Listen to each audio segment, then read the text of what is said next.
الحمدللہ نحمدہ ونستعینہ ونستغفرہ ونؤمن بہ ونتوکل علیہ ونعوذ باللہ من شرور انفسنا ومن سیئات اعمالنا من یہدہ اللہ فلا مضل لہ ومن یضللہ فلا ہادی لہ ونشہد ان لا الہ الا اللہ واشہد ان محمدا عبدہ ورسولہ اما بعد فإن خیر الحدیث کتاب اللہ وإن خير الهدي هدي محمد صلى الله عليه وسلم وشر الأمور محدثاتها وكل محدثة بدعة وكل بدعة ضلالة وكل ضلالة في النار. أعوذ بالله من الشيطان الرجيم. بسم الله الرحمن الرحيم. يا أيها الناس اتقوا ربكم الذي خلقكم من نفس واحدة وخلق منها زوجها وبث منهما رجالا كثيرا ونساء واتقوا الله الذي تساءلون به والأرحام إن الله كان عليكم رقيبا. يا أيها الذين آمنوا اتقوا الله حق تقاته ولا تموتن إلا وأنتم مسلمون. يا أيها الذين آمنوا اتقوا الله وقولوا قولا سديدا يصلح لكم أعمالكم ويغفر لكم ذنوبكم ومن يطع الله ورسوله فقد فاز فوزا عظيما.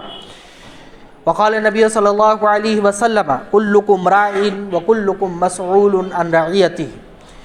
رب اشرح لي صدري ويسر لي امري واحلل عقدة من لساني يفقهوا قولي. رب زدني علما رب زدني علما رب زدني علما. محترم حاضرین جمعہ، دینی ملی بھائیوں، ماؤں اور بہنوں، سب سے پہلے اللہ رب العالمین کی تعریف اور توصیف، کبریائی، بڑائی، بزرگی، عظمت، حمد و ثنا، تحمید، تحلیل، بعدہ بے شمار درود و سلام نازل ہو انبیاء کرام کے سلسلے، بالخصوص نبی آخر الزماں محمد بن عبداللہ خاتم النبیین سید المرسلین صلی اللہ علیہ وسلم پر. پروردگار، جیسے تو نے دنیا میں ہمیں آپ کے امت ہونے کا اعزاز، فخر اور شرف دیا ہے، قیامت کے دن بھی ہمیں ان کے جھنڈے کے نیچے جمع فرما اور ان کی شفاعت ہمیں نصیب فرما، آمین. حضرات، آج کے خطبہ جمعہ کے لیے جو عنوان منتخب کیا گیا ہے وہ ہے گھروں کو تباہی سے کیسے بچائیں. ہم اور آپ جانتے ہیں، ہم میں سے ہر ایک کے پاس گھر ہے، معاشرہ ہے، اور ہم یہ بات اچھی طریقے سے جانتے اور محسوس کرتے ہیں کہ اس وقت اسلامی اقدار، اسلامی معاشرہ، مسلمانوں کے گھر اور مسلمانوں کے آپسی تعلقات سب تباہی اور بربادی کے آخری دہانے پر کھڑے ہیں. اس سے ہم میں سے کوئی بھی آدمی انکار نہیں کر سکتا ہے. آج سے 40 سال، 50 سال، 60 سال پہلے مسلم علاقوں، مسلم افراد اور مسلم گھروں کی دینداری جو تھی، ان میں سے شاید 10% بھی اس وقت باقی نہیں بچا ہے. جو بزرگین ہیں یا جن کی عمر زیادہ ہے 50-60 سال تک، وہ یہ جانتے ہیں کہ ہمارے گھروں میں اسلامی اقدار کتنا مضبوطی کے ساتھ کھڑا تھا. پردے کی حالت کیا تھی، چھوٹے بڑے کا احترام کیا تھا، نماز پڑھنے والوں کا تناسب کیا تھا، روزے رکھنے والوں کا تناسب کیا تھا، زکوٰۃ دینے والوں کا تناسب کیا تھا، اللہ سے خوف کھانے والے اور اللہ رب العالمین کے نام سے ڈر جانے والے لوگ کتنے تھے، اور اللہ رب العالمین کے نام سے اپنے غصے پر قابو کر لینے والے، اپنے جھگڑوں کو ختم کر لینے والے اور اپنے آپ کو پیچھے ہٹا لینے والے افراد کی تعداد کتنی تھی. اس حیثیت سے جب ہم تمام لوگ اپنے گھروں کا معائنہ کرتے ہیں، اپنے معاشرے کا معائنہ کرتے ہیں، اپنے ارد گرد کے لوگوں کا معائنہ کرتے ہیں، تو ہمیں ایک افسوسناک صورتحال کا سامنا کرنا پڑتا ہے. اس وقت پردے کے اعتبار سے ہمارا معاشرہ تباہی کے کس دہانے پر جا کر کے کھڑا ہوا. اور پردہ تو چھوڑ دیجئے، ہماری لڑکیاں، ہماری بچیاں، ہماری عورتیں کس قدر بے قابو ہوئیں اور بے قابو ہونے کا کتنا مضبوط مظاہرہ کیا. حالات یہاں تک کہ بڑھ گئے کہ آج پوری امت محمدیہ اس مسئلے کو لے کر کے پریشان ہے کہ لڑکیوں کے ہو رہے زبردست ارتداد کو کیسے روکا جائے. ہماری مائیں اور بہنیں اسلام چھوڑ کر کے غیر مسلمین کے ساتھ مل کر کے ارتداد کے جس راستے پر چل پڑی ہیں، ہر پڑھا لکھا شخص انتہائی دکھی اور انتہائی پریشان ہے۔ یہ سب حالات کیسے پیدا ہوئے؟ مسلمانوں کے معاشرے میں، محلے میں شراب پینے والوں کی تعداد دن بدن بڑھتی جا رہی ہے، ماں باپ سے بغاوت کرنے والے بچوں کی تعداد دن بدن بڑھتی جا رہی ہے۔ اسی کے تناسب کے اعتبار سے مسجدوں میں نماز پڑھنے والے افراد کم سے کم ہوتے جا رہے ہیں۔ ہر 10 دن 12 دن گزرنے کے بعد 2-1 نمازی کم ہو جاتے ہیں۔ ایک زمانہ تھا کہ ماں باپ کا احترام گھروں میں اتنا مضبوط تھا کہ بچے بوڑھے ہو جاتے تھے، اور اگر ماں باپ زندہ ہیں تو وہ کبھی بھی ان کے مرضی کے خلاف فیصلہ لینا تو دور کی بات ہے، وہ فیصلہ لینے کی جرات اور طاقت نہیں رکھتے تھے۔ اگر ماں باپ زندہ ہیں تو کبھی بھی اولاد بوڑھے بھی ہو جاتے تھے، پوتے والے ہو جاتے تھے، لیکن اپنے ماں باپ کے ہوتے ہوئے فیصلے نہیں لیتے تھے۔ آج ہمارا 10 سال کا، 11 سال کا، 12 سال کا بچہ اپنے فیصلے خود لیتا ہے، اور ماں باپ کو بتانا بھی زحمت گوارا نہیں کرتا ہے، ان کے سامنے ان کے فیصلوں کو رد کر دیتا ہے۔ یہ ساری تباہی، یہ ساری پریشانی ہمارے معاشرے کی ہے، اور یہ تباہیاں اور یہ پریشانیاں جیسے جیسے عام ہوتی جائیں گی اور بڑھتی جائیں گی، ویسے ویسے ہم تباہی کے دلدل میں پھنستے چلے جائیں گے، کیونکہ اللہ رب العالمین نے مسلمانوں میں سے انہی کو اعلیٰ اور سر بلند رکھنے کا، مسلمانوں میں سے انہی کو مقام دینے کا، اور مسلمانوں میں سے انہی کی حفاظت کرنے کی ذمہ داری لی ہے جو پکے اور سچے مومن ہوں، جو کتاب اللہ اور سنت رسول صلی اللہ علیہ وسلم کے آئینے کو سامنے رکھ کر کے اپنے آپ کو سنوار چکے ہوں۔ وَلَا تَحِنُوا وَلَا تَحْزَنُوا وَأَنْتُمُ الْأَعْلَوْنَ، گھبراؤ نہیں، خوف مت کرو، تم ہی سر بلند ہوگے، شرط یہ ہے کہ تم مومن ہو۔ اگر ہمارے اندر ایمان نہیں ہے، ہمارے معاشرے کے اندر ایمان نہیں ہے، ہمارے گھروں میں ایمان نہیں ہے، ہمارے لوگوں میں ایمان نہیں ہے، تو دنیا کی کوئی طاقت ہمیں عزت نہیں دے سکتی ہے، دنیا کی کوئی طاقت ہمیں سر بلند نہیں کر سکتی ہے، کیونکہ ہماری سر بلندی کو خاص کر دیا گیا ہے ایمان کے ساتھ۔ دنیا کی ہر قوم ترقی کر سکتی ہے ایمان چھوڑ کر کے، دنیا کی ہر قوم ترقی کر سکتی ہے اپنے مذہب کو چھوڑ کر کے، کیونکہ اس مذہب کو چھوڑنا ہی ہے۔ عیسائیت اپنے مذہب سے پھر جائے ترقی کر سکتے ہیں، یہودیت اپنے مذہب سے بغاوت کر کے ترقی کر سکتے ہیں، ہندو غیر اپنے مذہب کو چھوڑ کر کے ترقی کر سکتے ہیں، لیکن مسلمانوں کی ترقی جو حقیقی ترقی ہے اس کے لیے ایمان اور دین کا ہونا ضروری ہے، اور اگر ایسا نہیں ہوا تو پھر ایسی صورتوں میں حالات بد سے بدتر ہوں گے اور ہماری ترقی کے راستے محدود سے محدود ہوتے جائیں گے۔ یہ سب چیزیں وہ ہیں جو ہمیں سوچنے اور غور کرنے کی دعوت دیتی ہیں کہ آخر یہ حالات پیدا کیوں ہوئے۔ ہمارے محلے بے ایمانی، چوری، شراب نوشی، زنا کے اڈے کیوں بنے، جوا کے اڈے کیوں بنے؟ ہمارے لوگوں کے تعلق سے یہ تاثر کیوں پیدا ہوا کہ یہ بے ایمانی کر سکتا ہے؟ ہمارے گھروں میں بے راہ روی اتنی مضبوط کیوں ہوئی کہ بچے اپنے والدین کے ہاتھوں سے نکل گئے؟ یہ سب وہ سوالات ہیں جنہیں بہت گہرائی سے کوئی آپ کو خطبوں میں بتائے، ہمیں بتائے یا نہ بتائے، بحیثیت مسلمان ہماری ذمہ داری ہے کہ خود ہم سوچیں اور غور کریں اور دیکھیں کہ آخر یہ حالات پیدا کیوں ہوئے، دن بدن ہم بے راہ روی کے آخری دائرے پر کیوں جاتے ہیں۔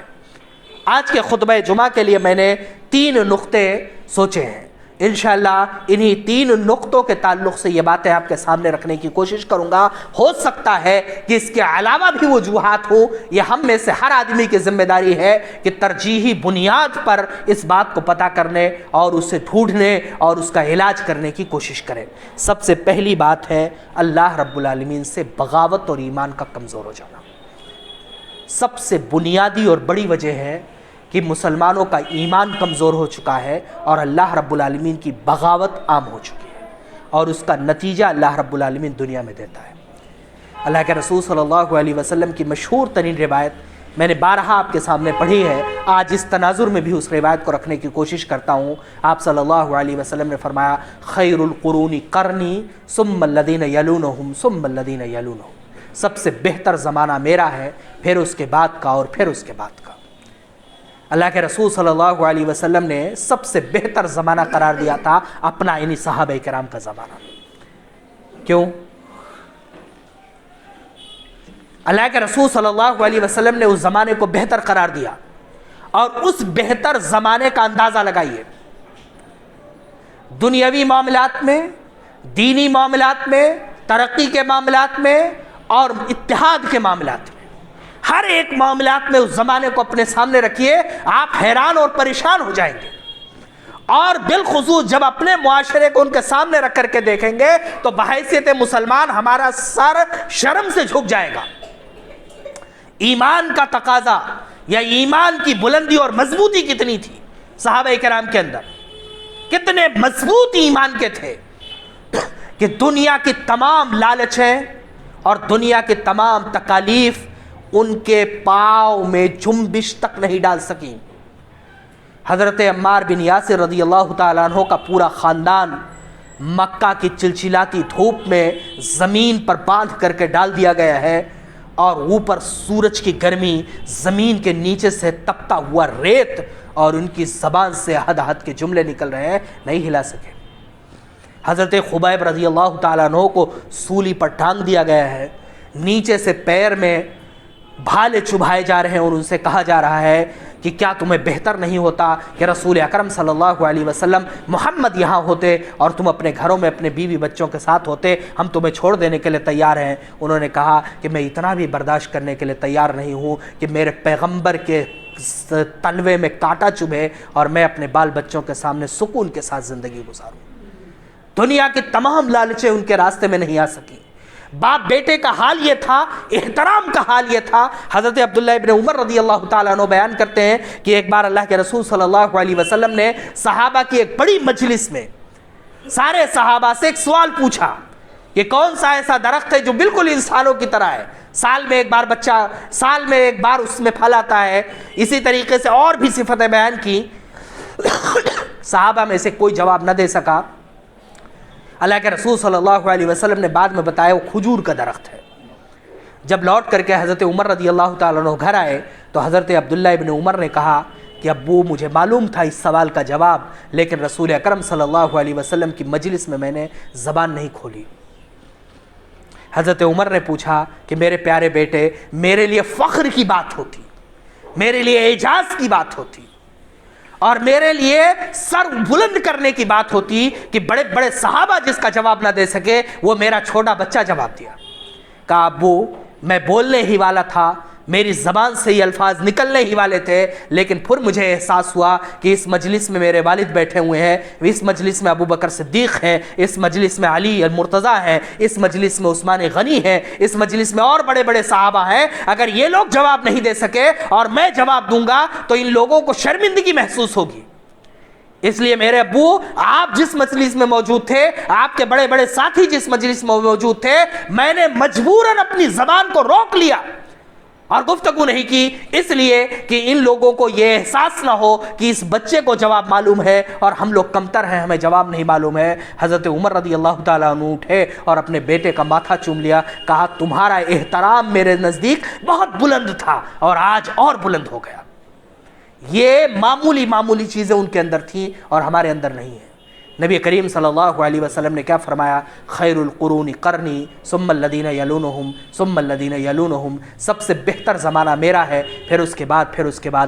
جانتے ہیں بہتر کیوں تھا؟ وہ معزز تھے زمانے میں مسلمان ہو کر اور ہم خار ہوئے تاریک قرآن ہو کر۔ اقبال نے بہت مختصر لفظ میں بیان کر دیا ہے۔ ان کا زمانہ بہتر یہ تھا کہ ان کے پاس ایمان پہلے تھا اور دنیا کی ہر چیز بعد میں تھی، اور ہمارے پاس ہر چیز پہلے ہے، ایمان بعد میں ہے۔ جہاں بھی ہمارے ذاتی مفاد میں اسلام کے مفاد کا ٹکراؤ ہوتا ہے، وہاں ہم اپنے ذاتی مفاد کو ترجیح دیتے ہیں اور اسلام کے مفاد کو چھوڑ دیتے ہیں۔ اور صحابہ کرام اور ان کے بعد کے لوگ اپنے ذاتی مفاد میں اسلام کے مفاد کو ترجیح دیتے تھے اور اپنے ذاتی مفاد کو پیچھے کر دیتے تھے۔ ہمارے یہاں اسلام ہارتا ہے اور ہمارے ذاتی مفاد ترجیح پاتے ہیں، اور ان کے یہاں اسلام جیتتا تھا اور ان کے ذاتی مفاد پیچھے ہٹ جاتے تھے۔ میدان جنگ میں جب تلوار لے کر کے کھڑے ہوتے تھے تو وہ لوگ اپنی رشتہ داریاں نہیں دیکھتے تھے، اپنی اخوت نہیں دیکھتے تھے، اپنے بھائی اور بیٹے نہیں دیکھتے تھے، اسلام کے جھنڈے کو اور اسلام کے کلمے کو دیکھتے تھے۔ اور ہم اپنی زندگی کے ہر ایک لمحے میں کیا کرتے ہیں؟ صرف ایک دیکھتے ہیں کہ میرا ذاتی مفاد کس میں ہے، میرا فائدہ کس میں ہے، مجھے ترقی کس میں ملے گی، میں کس لیے آگے بڑھوں گا، میں کیسے آگے جا سکتا ہوں۔ اسلام کے کتنے اصولوں کی پامالی کرنی پڑے، کتنوں کی دھجیاں بکھیرنی پڑے، ہم لوگ کبھی بھی اس کا خیال نہیں رکھتے ہیں۔ پہلی خرابی اور پہلی وجہ یہ ہے کہ ہم لوگوں نے اللہ رب العالمین کو ناراض کر لیا ہے۔ ہمارے معاشرے میں جو تباہی اور بربادی پیدا ہوئی ہے، اس کی سب سے پہلی وجہ ہے کہ ہم نے اللہ رب العالمین کو ناراض کر لیا ہے۔ ہم ہر اعتبار سے کمزور ہو گئے، اور ان تمام اعتبار سے کمزور ہونے میں ایک بڑی وجہ مالیات ہے۔ مسلمان جیسے جیسے مالی اعتبار سے دھیرے دھیرے کمزور ہوا، وہ آدمی جسے کھانے پینے کا سامان مہیا نہ ہو، وہ آدمی جو غربت کے آخری دور پر کھڑا ہو، وہ بہت متقی ہوگا تبھی اپنے ایمان کو بچا سکتا ہے، نہیں تو اس کا شکار کر لینا بہت آسان ہے۔ اور ہمارے دشمنوں نے جتنے مرحلوں پر بھی محنت اور کوشش کی ہے، مسلمانوں کو تعلیم کے بعد دوسری بار جس چیز میں سب سے کمزور کرنے کی کوشش کی ہے وہ معیشت ہے۔ مسلمانوں کی معیشت جیسے جیسے کمزور ہوتی جائے گی، ویسے ویسے مسلمانوں کو شکار کر لینا بہت آسان ہو جائے گا۔ ہمارے تمام تر دشمنوں نے ہمارے ساتھ یہی کھیل کھیلا ہے کہ ہمیں معیشت کے اعتبار سے انتہائی کمزور کر دیا ہے۔ پرانے زمانے میں صوفیوں کے ذریعے سے، پرانے زمانے میں علماء سو کے ذریعے سے انہیں کھڑا کیا گیا، محنت کی گئی، کوشش کی گئی۔ یہ بات میں کئی بار کہہ چکا ہوں، پھر دہراتا ہوں کہ کئی بار کوشش کی گئی کہ مال سے اتنا دور کر دیا جائے، انہیں اتنا کمزور کر دیا جائے، مال کی نفرت اتنی زیادہ بیٹھا دی جائے کہ آدمی اس کے قریب نہ جائے۔ اور جب مال سے قریب ہو جائے گا، آل و اولاد کی ضرورتیں ہوں گی، اور آل و اولاد کے احتجاجات ہوں گے، اور ان کے مطالبات ہوں گے، تب آدمی حرام سے حرام کام کرنے کے لیے تیار ہو جائے گا۔ لیکن آپ اور ہم جانتے ہیں کہ یہ تو دشمنوں نے کیا۔ قرآن کریم نے آج سے 1400 سال پہلے یہ بتا دیا تھا، وَمَنْ أَعْرَضَ عَنْ ذِكْرِي فَإِنَّ لَهُ مَعِيشَةً ضَنْكًا وَنَحْشُرُهُمْ يَوْمَ الْقِيَامَةِ أَعْمَىٰ۔ جو لوگ میرے ذکر سے اعراض کریں گے، ان کی روزی روٹی کو ہم تنگ کر دیں گے، اور قیامت کے دن ہم انہیں اندھا بنا کر کے اٹھائیں گے۔ تو دشمن تو ہمارے لیے کوشش اور محنت کر ہی رہا ہے کہ مالی اعتبار سے ہمیں کمزور کرے، ہمارے صفوں میں معیشت کو کمزور کرے، اللہ رب العالمین سے ہمارے تعلق کو کمزور کرے، اور دوسرا ہم بذات خود اللہ رب العالمین کو دعوت دیتے ہیں کہ اس کی غضب کو دعوت دیتے ہیں، اور خود اپنے آپ کو کمزور کر لیتے ہیں۔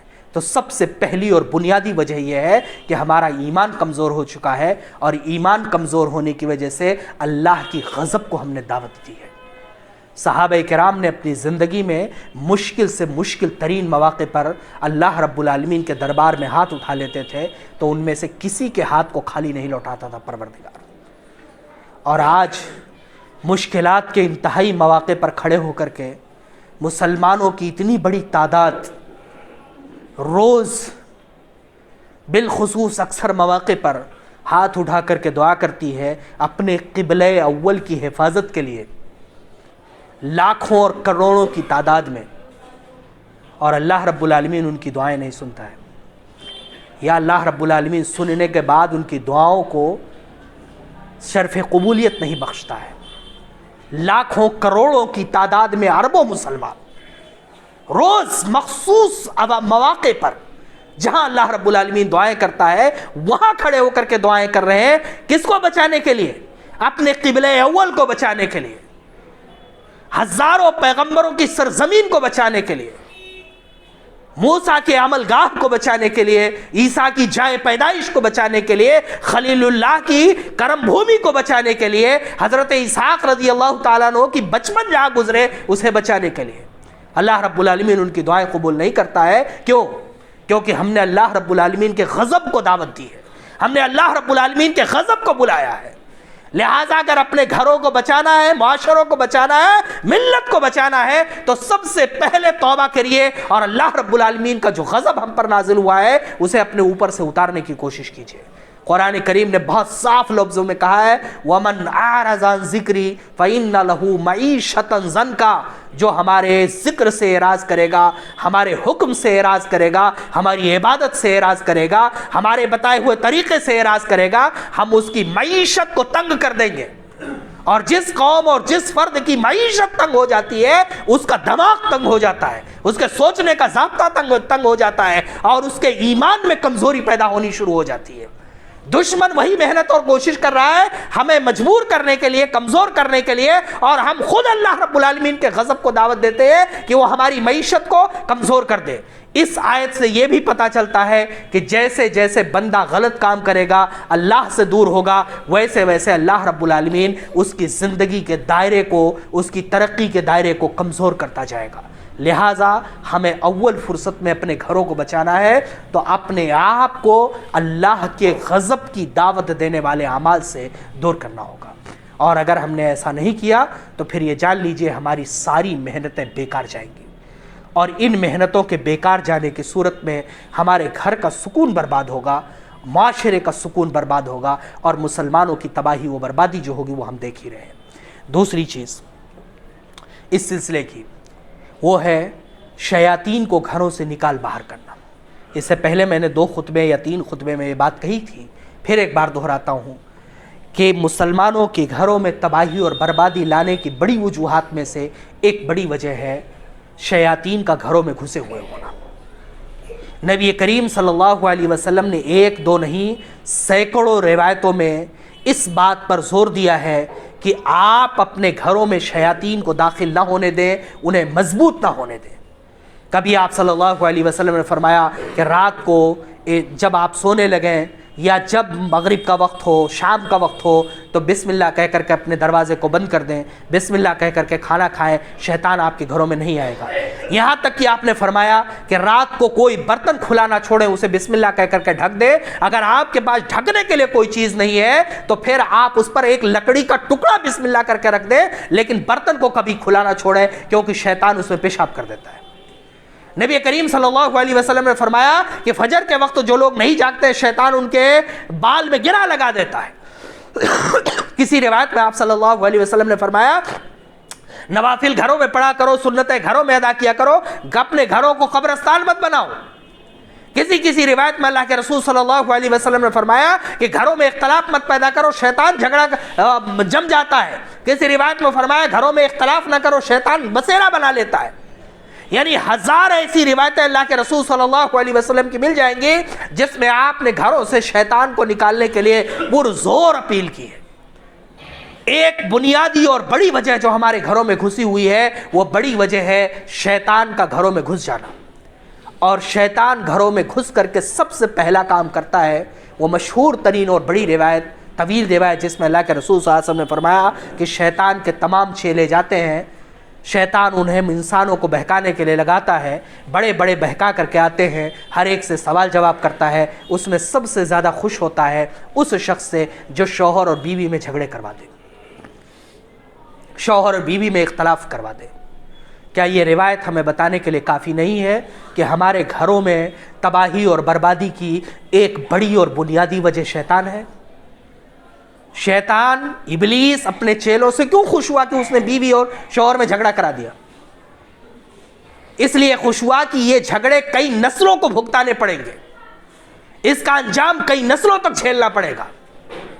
اگر دونوں میں اختلافات ہو گئے، دونوں نے اپنی ذمہ داریوں کو اس کے سر ڈال کر کے چھوڑ دیا، شوہر سمجھتا ہے بیوی جانے، بیوی سمجھتی ہے شوہر جانے، پھر بچوں کی تربیت کا معاملہ کنارے چھوٹ گیا، بچوں کے اندر منفی سوچ اور فکر پنپنے لگا، بچے ذہنی الجھن کا شکار ہونے لگے، آل و اولاد کو دیکھنے والا کوئی نہیں ہوا، اس لیے شیطان ان کو بڑی آسانی سے اپنا لقمہ بنا سکتا ہے۔ بچوں کی تربیت کرنے والا، انہیں دھیان رکھنے والا کوئی نہیں ہوا، اس لیے کسی بھی برے صحبت میں جا کر کے وہ تباہ اور برباد ہو سکتے ہیں۔ ایک عمل سے ہزاروں گناہ اور کے کام کیے جا سکتے ہیں اور ہزاروں گناہ کے راستے کھولے جا سکتے ہیں۔ اس لیے شیاطین ہمارے گھروں میں گھس کر کے گھروں کی سکون کو، گھروں کی انسانیت کو اور اس طرح سے گھروں کی دینداری کو تباہ اور برباد کرنے کا ذریعہ بنتے ہیں۔ اگر انہیں گھروں میں بیٹھنے کا ٹھہرنے کا آپ نے موقع دے دیا, ہم نے موقع دے دیا, تو پھر ایسے گھروں میں کبھی بھی کسی صورت میں بھی سکون نہیں بچے گا, امن نہیں بچے گا. رسول اکرم صلی اللہ علیہ وسلم نے فرمایا کہ جب مغرب کا وقت ہو تو اپنے چھوٹے چھوٹے بچوں کو پکڑ لیجئے, انہیں گھروں میں رکھیے, یہ شیاطین کے پھیلنے کا وقت ہے. گھروں کے دروازے بند کر لیجئے, رات میں چراغ یا لائٹ بجھا کر کے سوئیے. کتنے گھر والے عمل کرتے ہیں؟ ماں باپ اپنے میں مشغول ہیں. موبائل کا دور جب سے آیا تب سے اپنے بچوں سے ایسے غافل ہوئے کہ بچے رات کے اندھیرے تک کہاں کھیل رہے ہیں انہیں پتہ ہی نہیں ہے. گھر کے دروازے کہاں کھلے پڑے ہیں کسی کو پتہ نہیں. کھانا کھا کر کے برتن ایسے پھینک دیا کہ کسی کو پتہ نہیں ہے. اب یہ سارے اعمال ہوئے ہیں جو رسول اکرم صلی اللہ علیہ وسلم نے بتائے کہ شیطان کے گھروں میں قبضہ کر لینے کے اعمال ہیں. اور جس گھر میں ہمارا سب سے بڑا دشمن, جس نے ہماری حکومت کو, ہماری افضلیت کو, ہماری اشرفیت کو چیلنج کیا تھا یہ کہہ کر کے کہ پروردگار تو مجھے جہنم میں ڈال دے, تو مجھے رادہ درگاہ قرار دے, تو مجھے جہنم میں پھینک دے, تو مجھ سے جتنا بھی ناراض ہو, لیکن میں تیرے بندے آدم کو سجدہ نہیں کر سکتا ہوں. ابلیس سے زیادہ ہم لوگ جانتے ہیں اللہ رب العالمین کو, اس کے غضب کو, اللہ رب العالمین کی حاکمیت کو, اس کی خالقیت کو, اس کے صفتوں کو, اس کی عظمت کو.